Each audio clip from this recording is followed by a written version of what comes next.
இந்த வீடியோ பதிவை நான் எடுக்கும்போது காலை 3:30 மணி. ஒவ்வொரு மாதமும் லட்சக்கணக்கான பக்தர்கள் வந்து வணங்கக்கூடிய மேல்மலையனூர் அங்காள பரமேஸ்வரி அம்மன் திருக்கோவில்ல தான் நான் இருக்கேன். அண்ட் இன்றைய ஜென்சி கிட்ஸுக்கு ஒரு முக்கியமான வரலாறை கொண்டு போய் சேர்க்கணும்னு நான் நினைச்சேன். உலக உயிர்கள் அனைத்திற்கும் இன்னமுது படைக்கக்கூடிய ஈசனே உணவில்லாம பித்தம் பிடிச்சால இந்த கதை உங்களுக்கு தெரியுமா? சொல்றேன், கேட்டுக்கோங்க. ரிக், யசுர், சாம, அதர்வன வேதங்களை கன்ற பிரம்மனுக்கு எல்லாம் கற்ற அகங்காரம் கொஞ்சம் தலை தூக்க தொடங்கியதான். எல்லா உயிர்களையும் படைப்பவனும் நான் தான் அப்படின்னு சொல்லிட்டு அவருடைய கர்வம் இன்னொரு முகமாக மாறியது, தலை கனமாக மாறியது. சிவனை போல பிரம்மனுக்கும் இப்போ 5 முகமாக காட்சி கொடுக்க தொடங்கினார். ஒரு முறை பிரம்மன் வருவதை பார்த்த பார்வதி சிவன் தான் வராரோ நினைச்சுக்கிட்டு எழுந்து நின்று வணங்க, ஓ என்ன நீங்க சிவன் நினைச்சுக்கிட்டீங்களா?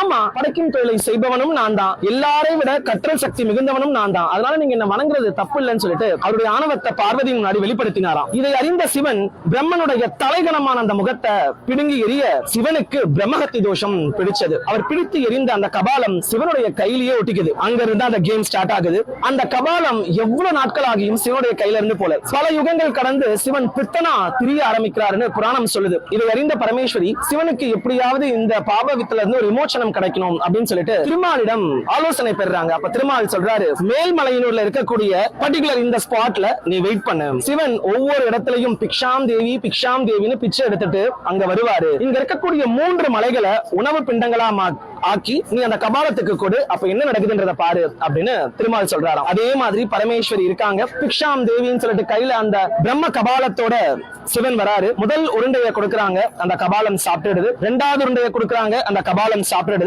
3வது உருண்டையை லைட்டா கீழே போடுறாங்க. அந்த ருசியில மயங்கின அந்த கபாலம் கையை விட்டு வெளியே வந்து அந்த உருண்டையை சாப்பிட போகுது. இதான் நமக்கான ரைட் டைம் டு எஸ்கேப் அப்படின்னு சொல்லிட்டு சிவன் போறாரு. சிவன் போறத பார்த்து அந்த கபாலம் விறுவிறுன்னு ஓடி வந்து சிவன் கையில மறுபடியும் ஒட்ட பாக்குது. உடனே பரமேஸ்வரி என்ன பண்றாங்க, அந்த கபாலத்தை தன்னுடைய காலினால மிதிச்சு துவம்சம் செய்யறாங்க. யாரும் அடக்க முடியாத ஆங்காரியா மாறுறாங்க. அதுதான் அங்காள பரமேஸ்வரியா காட்சியும் கொடுக்கறாங்க.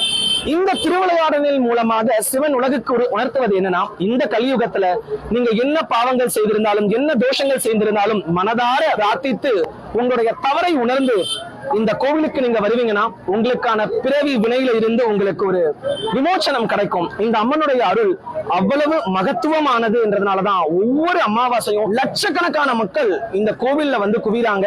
ஆகவே உங்க லைஃப்ல நீங்க அடுத்த லெவல் போகணும், உங்களை பிடிச்ச கர்ம வினைகள் ஒழியணும்னா மறக்காம இந்த அங்காள பரமேஸ்வரி கோயிலுக்கு வந்து ஒரு முறையாவது மனதார வணங்குங்க. மாற்றத்தை நீங்க கண்கூட பாப்பீங்க. நன்றி.